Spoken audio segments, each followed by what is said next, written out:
Coffee in 2025 is getting out of hand. People are putting dried mushrooms in their coffee, cafes are moonlighting as cocktail bars, and we've recently discovered that people are demanding 1-liter buckets of coffee.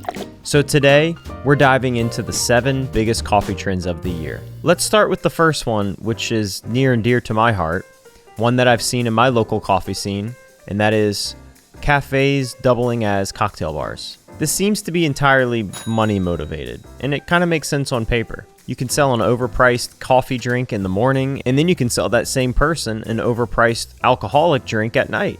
But here's the problem. Coffee culture and cocktail culture are not the same thing. Yet, they're in the same space, ran by the same people. Coffee shops are about community and work and staring into your laptop screen, pretending to be busy while you listen to the drama unfolding at the table next to you. Bars are noise and nightlife. Mixing the two just confuses the vibe. And coffee's all about the vibe.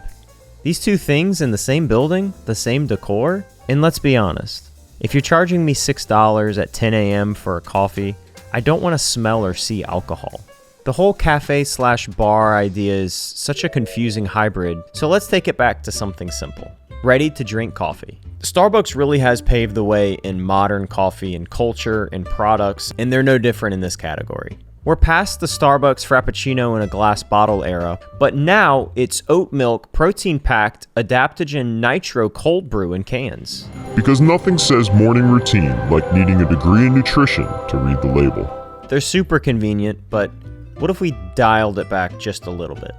And speaking of dialing it back just a little bit, mushroom coffee. Chaga, lion mane, reishi. It's like Pokemon just dropped a collab with coffee. Who's that Pokemon? It's Pikachu! It's marketed as focus enhancing, immune boosting, skin glowing, and depending on which influencer you buy it from, it probably has 40 grams of protein and gets rid of all the toxins in your body. If you like it, cool. But just remember, it's just instant coffee with extra fungus. And this next trend seems to be growing as fast as a fungus, and that is the 1-liter buckets of coffee. In 2025, 1-liter iced buckets of coffee are everywhere. That's a liter of caffeine, sugar, milk.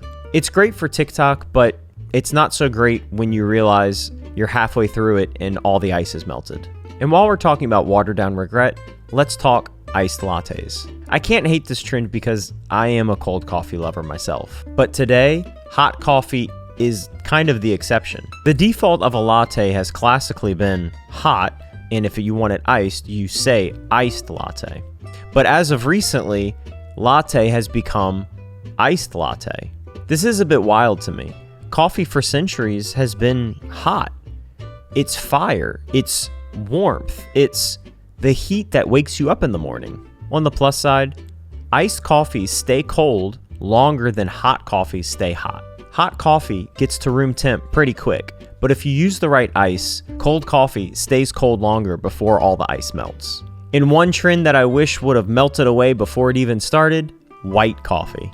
This isn't a new concept, but it's definitely a current trend that's popping off a little bit. The coffee beans are essentially just under roasted. They're pale, they're bland, they have no flavor, they have a little bit more caffeine, which, by the way, it's about 5% more than a medium roast.